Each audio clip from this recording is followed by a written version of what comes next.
दाखिल हुआ।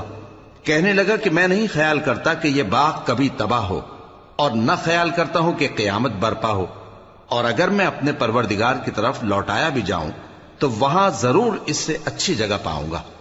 तो उसका दोस्त